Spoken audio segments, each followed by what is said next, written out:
자, 하나님의 말씀 신약 성경 사도행전 23장 우리 23절에서 35절까지 말씀.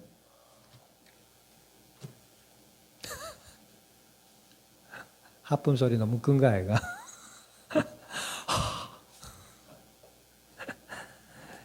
자, 사도행전 23장 23절에서 35절. 자, 우리 한 절씩 나누어서 교독합니다. 백부장 둘을 불러 이르되 밤제 3시에 가이사랴까지 갈 보병 200명과 기병 70명과 창병 200명을 준비하라 하고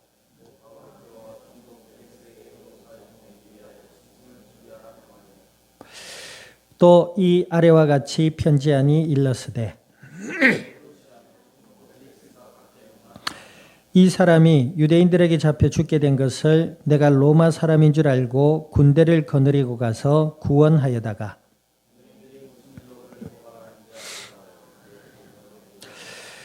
고발하는 것이 그들의 율법 문제에 관한 것뿐이요 한 가지도 죽이거나 결박할 사유가 없음을 발견하였나이다.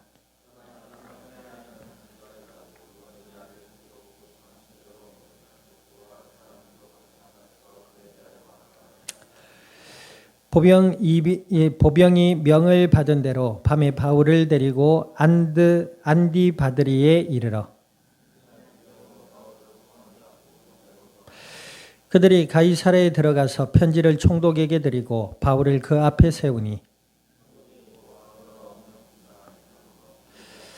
같이 합니다. 이르되 너를 고발하는 사람들이 오거든 네 말을 들으리라.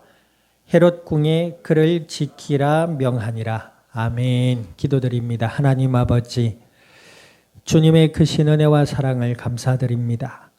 예수님을 그리스도라 믿어 하나님의 자녀가 되게 하여 주시고 주의 영으로 함께 하시며 저희들의 영육의 삶을 은혜 가운데 지켜 보호하시고 인도하셔서 오늘도 오후 예배로 말씀 앞에 서게 하신 하나님, 진리의 말씀을 들음으로 믿음이 자라나며 저희들의 마음과 생각과 삶이 은혜 가운데 인도받아서 그리스도 예수의 복음의 아름다운 열매들을 맺어갈 수 있는 복된 믿음의 증인들이 되게 하여 주시옵소서. 감사와 영광을 주님 앞에 돌려드리며 우리 주 예수님의 이름으로 기도드립니다. 아멘. 자, 우리 앞뒤좌우 임사합니다. 하나님의 손길이 당신을 지키십니다. 예수님을 믿는다는 것은 우리의 의가 아니라 하나님의 의를 받아들이고 인정한다는 것입니다. 뿐만 아니라 그 예수님을 믿고 하나님의 의로 믿고 우리가 그 예수님을 영접해서 하나님의 자녀가 된 것 또한 하나님의 은혜인 줄 믿습니다. 사람들이 그 은혜를 알지 못하고 뭡니까? 자신의 생명과 자신의 삶이 자기 것이다라고 여기고 살아가고 있잖아요. 늘 이야기하지만 사람이 태어나면서부터 계획하고 준비하고 태어나지를 않았거든요. 태어나 보니까 나라는 존재가 있었던 거죠. 그리고 내가 태어나 보니까 오늘 살아가는 모든 삶이 내가 태어나 보니까 이것도 의식이 되는 거죠. 맞죠? 의식이 되고 생각이 되니까 살아가는 거 아니겠어요?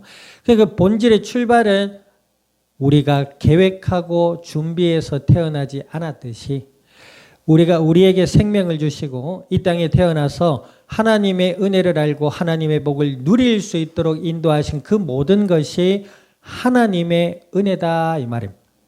그 은혜가 우리 가운데 풍성하여질 수 있기를 우리 주님의 이름으로 축원드립니다. 그 예수님을 믿게 된 그 자체가 하나님의 은혜다 이 말입니다. 그 예수님이 우리 마음 가운데 메시아로 나의 그리스도로 인정되는 믿음이 우리 가운데 생기고 자라날 수 있기를 우리 주님의 이름으로 축원드립니다. 그래서 그 하나님의 은혜 가운데 있는 하나님의 자녀를 성경에서는 뭐라고 표현하고 있느냐? 하나님이 어떻게 하신다고 표현하고 있느냐? 구약에 보니까 하나님이 예수님을 믿는 하나님의 자녀를 불꽃 같은 눈동자로 지켜주신다 하셨습니다. 오늘 오전 예배 요한복음 살펴봤잖아요. 예수님 뭐라 하십니까? 하나님이 아버지께서 예수님께 보낸 자를 예수님 뭐요? 끝까지 쫓아내지 않고 놓치지 않겠다라고 말씀하고 계시거든요. 그러니까 우리가 은혜 가운데 예수님을 믿고 하나님의 자녀가 된 자들을 하나님은 불꽃 같은 눈동자로 지켜주신다 했습니다. 이 말씀의 은혜가 믿어지기를 주님의 이름으로 축원드립니다. 그러므로 이 말씀 안에서 믿음으로 하나님의 은혜임을 알고 주님의 뜻을 따라 살아가는 자들의 삶에는 뭐죠? 근심과 걱정과 두려움과 염려가 자리 잡을 수가 없게 됩니다. 저도 가만히 생각해 봤어요. 과거부터 오늘에 이르기까지 말씀을 묵상하면서 내 삶에 주어진 이 모든 것들이 하나님의 은혜였구나. 다시 한번 생각해 보게 됐습니다.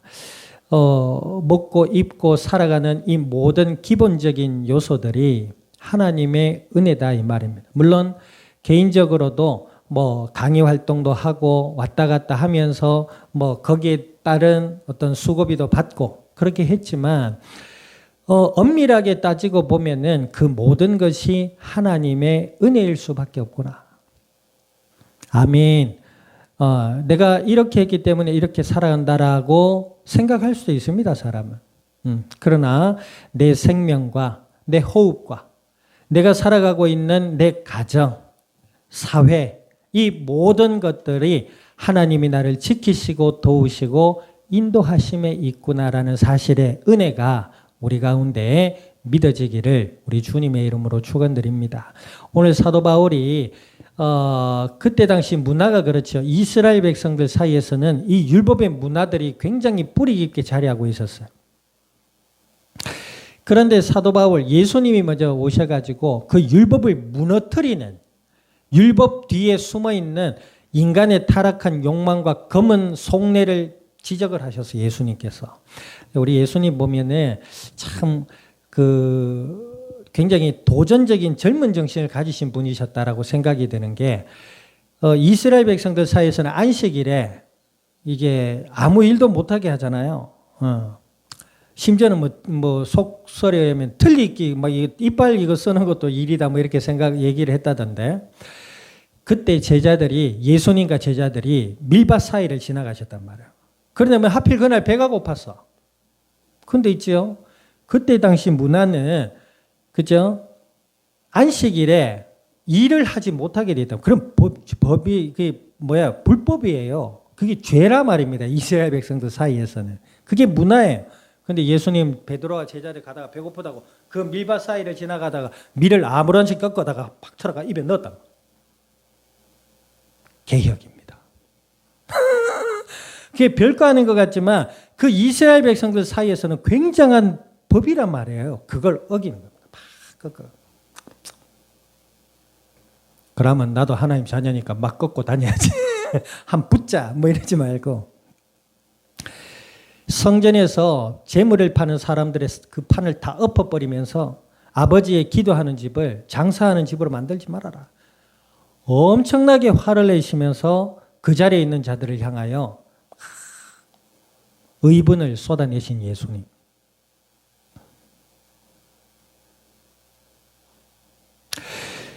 그러다 보니 이 유대인들이 예수님을 싫어하는 겁니다. 그들의 본질을 지적하고 가는 곳마다 막 뒤집으니까. 그래서 예수님을 십자가에 내어 죽게 했단 말이에요. 물론 그 모든 것이 예수님이 하셔야 될 일이었고 하나님이 예배하시고 계획하신 일이었습니다마는 하나님을 떠난 죄와 저주와 사망의 권세 아래 놓인 사람들의 마음속과 삶의 모습을 잘 표현하고 있다 이 말이에요.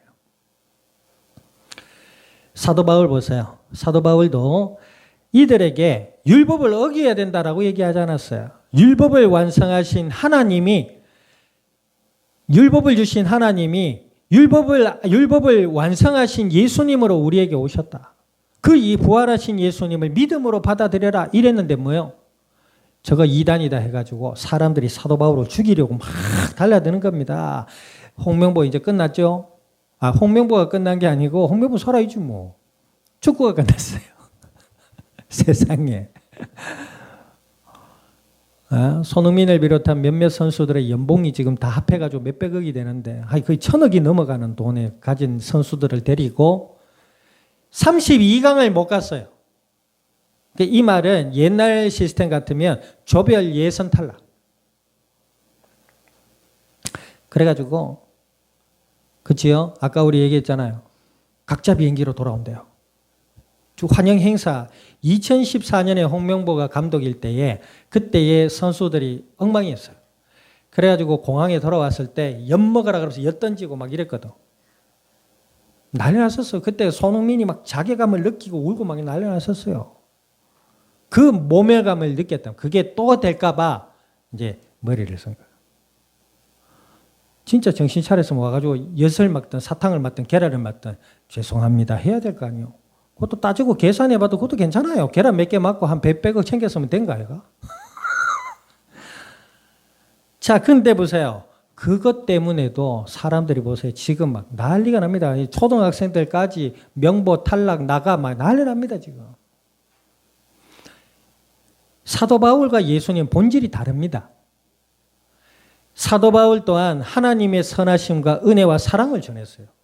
그런데 사람들이 공분을 일어나는 거죠. 얼마나 악합니까? 이때 당시 이스라엘 사람들의 그 속내를 잘 보여주고 있는 거. 어떤 면에 홍명보와 축구협회 지적을 많이 하더라고요. 우리는 사실을 알지 못하니까. 근데 많이 지적을 합니다. 그리고 실제로 드러난 이야기들도 있고요. 우리나라 아직 희망이 있는 것 같아요. 그럼 불합리에 공분을 내는 거 보면. 맞죠? 홍명보 지금 이렇게 했는데 홍명보가 잘했다 홍명보. 역시 명보야. 국가대표 감독감이야. 오면은 한 번 더 하게 하자. 떨어질 수 있지 뭐. 이러면은 우리나라 썩어서 망하는 거예요. 알아야 돼요. 그 사람들이 인식이란 말이에요. 인식의 수준이 불합리와 불공정을 질타한단 말이에요. 그 젊은 세대들이 똑똑한 사람들이 있는 거예요. 근데 이때 지금 사도 바울의 입장은 뭐예요? 불공정 속에서 정의를 외친 사람이에요. 하나님의 의, 예수 그리스도의 십자가의 죽으심과 부활을 전했단 말이에요. 그런데 이거 가지고 공분을 삽니다. 얼마나 시대가 악하냐 말이에요. 얼마나 시대가 교만했냐 말이에요. 얼마나 시대가 거짓됐기에 하나님의 복음을 선포하는 사도 바울을 향하여 죽이려고 달려든다. 지난주에 봤잖아요. 죽이려고 하는데 암살자들이 40명이나 모의를 하잖아요. 저거 죽이자. 됐나? 됐다. 이런 사람이 40명이래요. 지금 이 앉아있는 사람 10명도 안 돼요.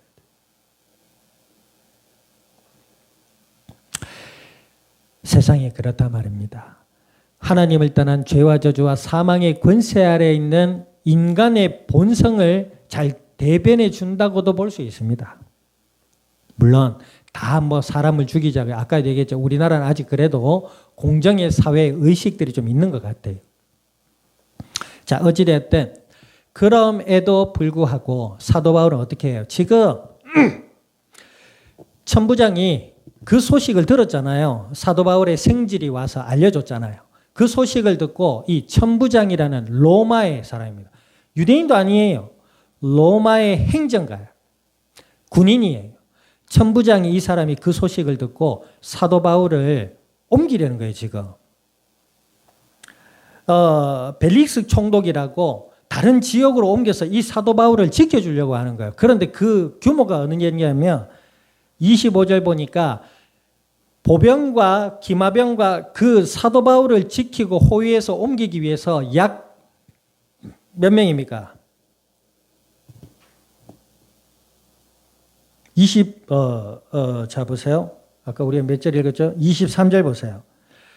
제3시에 가이사랴까지 보병 200명과, 그죠? 기병 70명과 창병 200명, 도합 얼마요? 470명을 준비합니다. 사도 바울을 지켜주려고. 우리가 얼핏 보기에는 천부장이 여기에는 정치적인 의도와 여러 가지 계산이 있겠죠. 그러나 분명한 사실은 이 천부장은 공정한 사람이었어요. 벨릭스 총독에게 편지를 쓰잖아요. 내가 이 사람이 유대인들의 소요가 있어서 가보니까 바울이라는 사람이 사람을 죽이려고 소요가 일어났는데 알고 보니까 그들의 율법에 관한 문제지 이 사람을 가두거나 처형할 수 있는 죄목이 없다. 그러므로 이들이 소요가 있어서 이 사람이 위험하고 그리고 로마 사람이니 내가 총독에게로 보냅니다라는 서신까지 넣잖아요.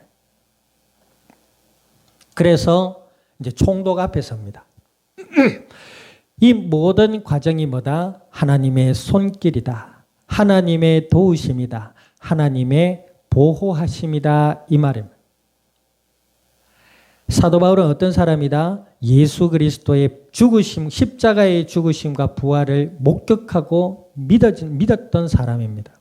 그리고 하나님이 사도 바울을 통해서 하실 일이 있었어요. 그 일이 뭐예요? 우리가 몇 주제에 살펴봤잖아요. 사도 바울이 감옥에 있을 때, 이 총독에게 있어서 뭡니까? 구류? 보호? 네, 따로 이렇게 갇혀 있을 때 하나님이 사도 바울에게 로마에게 가서 황제 앞에 가서 복음을 전하여야 하리라. 그런 하나님의 약속이 있었단 말입니다. 그 약속이 사도 바울에게 있었기에 하나님은 사도 바울을 지켜주셨다. 하나님의 일 때문에 얘를 도구로 이용했느냐? 도구로 사용된 것도 있지만 이 사도 바울을 향한 하나님의 사랑의 표현이기도 합니다. 물론 이 사도 바울은 로마에 가서 순교당합니다. 그러나 그 사도 바울을 향한 하나님의 크신 은혜와 사랑이 있었기에 어찌되었든 지금 이 큰 위기에서 천부장의 사람들의 도움으로 벗어날 수가 있게 됐다는 것이죠. 이것은 예수님을 믿는 자들을 향한 하나님의 사랑과 도움의 손길이 동일하다는 것을 우리는 볼 수 있습니다. 예수 그리스도 안에서 하나님이 나와 함께 하심을 믿고 우리의 삶 가운데 주신 하나님의 은혜와 그 사랑의 손길을 느끼며 주를 의지하고 늘 개인의 경건의 시간을 통해 기도하며 하나님의 도우심을 바라고 하나님이 허락하신 은혜의 삶을 기쁨으로 감사함으로 또 이 세상 속에 지혜로움으로 살아갈 때 하나님 우리의 삶에 은혜를 더해 주시는 줄 믿습니다. 아멘. 무조건 잘 살고 부자 되고 성공합니까? 그 말이 아니에요. 그리고 예수님을 믿는 사람들은 성공, 부자, 사람이니까 왜 그런 마음이 없겠습니까? 인정받고 싶고 좀 더 많이 벌고 싶고 열이 나나? 왜 이래 덥노? 나 혼자 덥나? 인정받고 싶고 성공하고 싶고 그런 마음이 왜 없겠냔 말이에요. 그러나 우리가 예수님을 믿는 사람이고 하나님의 은혜를 안다면 적어도 거기에는 하나님의 은혜도 있지만 마귀의 관계도 있다는 사실을 우리가 알게 된단 말입니다. 마귀는 좋은 것을 주는 것 같지만 결정적으로 하나님의 은혜를 뺏어버려요. 평안을 주는 것 같지만 가만히 들여다보면 그것이 평안이 아니라 쾌락을 줍니다. 마약이 그렇잖아요. 안정되고 고통이 사라지는 것 같지만 거기에 중독돼서 결국에는 삶을 피폐하게 만들어 버린 것과 같이. 그러나 하나님의 은혜 있으면 그럼 무조건 가난하고 힘들고 어렵단 말이냐? 그렇지 않습니다. 성경에 예수님을 믿는 자들을 향해 무지한 자 같지만 지혜로운 자요. 무명한 자 같지만 유명하며 그렇게 얘기했어요. 사도 바울 보세요. 예수님을 전하다가 순교당했어요. 그런데 대대로 지금 몇 세기에 이르기까지 사도 바울은 믿는 자들에게 존경받는 인물이 됩니다. 유명하잖아요. 그런데 그때 당시 사도 바울은 누구도 알아주지 않았어요. 믿음의 동역자들이 함께하는 자들이 있었지만 우리가 지금 막 사도 바울, 대바울 막 이러는데 그러지 않았다는 겁니다. 그러나 사도 바울이 전한 예수 그리스도의 그 십자가와 부활 때문에 사도 바울이 오는 날까지 믿음의 인물로 존경받게 되잖아요. 본디오 빌라도 보세요. 예수님 십자가에 내줬다가 본디오 빌라도에게 고난을 받아서 수십 세기가 이르기까지 본디오 빌라도는 욕을 먹고 바울은 존경을 받는다 이 말입니다. 예수님을 믿는 우리가 하나님의 은혜 가운데 살아갈 때에 세상 사람들은 알지 못할지라도 하나님은 우리를 기억하시고 우리를 도우시고 우리를 지키셔서 우리를 통해 하나님의 은혜와 사랑을 이 땅 위에 나타내 주실 줄 믿습니다. 그때에 우리도 하나님의 그 은혜와 영광과 함께 기쁨을 누리게 된단 말이에요. 한 주의 삶도 그리스도 예수 안에서 하나님의 손길이 우리와 함께 하심을 알고 평안 중에 세상 속에 지혜로우며 은혜 가운데 승리할 수 있기를 우리 주님의 이름으로 축원드립니다. 기도드립니다. 말씀을 기억하셔서 하나님 예수 그리스도 안에서 하나님의 도우심을 알고 말씀 따라 기도하며 평안 중에 지혜로움으로 승리할 수 있는 저희들이 되게 해달라고 우리 동성으로 합심하여 기도드립니다. 살아 역사하시는 아버지 하나님, 주님의 크신 은혜와 사랑을 감사드립니다. 예수님을 그리스도라 믿어 하나님의 자녀가 되게 하여 주신 아버지여, 연약한 중에 저희들을 이끄심을 감사드립니다. 예수 그리스도를 믿음으로 자녀 삼아주신 하나님의 약속을 따라 부족하고 연약한 저희들에게 은혜를 주시고 저희들의 삶을 도우시며 하나님의 영광 위에 나아갈 수 있도록 주의 역사하심을 감사드립니다. 그 은혜 또 예수님을 믿는 믿음이 더욱 자라나서 하나님의 도우심의 손길 속에 평안의 삶을 누리며 하나님의 뜻을 따라 나아가서 복음의 아름다운 열매들을 맺어갈 수 있는 그리스도의 복된 증인들이 되게 하여 주시옵소서. 감사를 드리며 우리 주 예수님의 이름으로 기도드립니다. 아멘.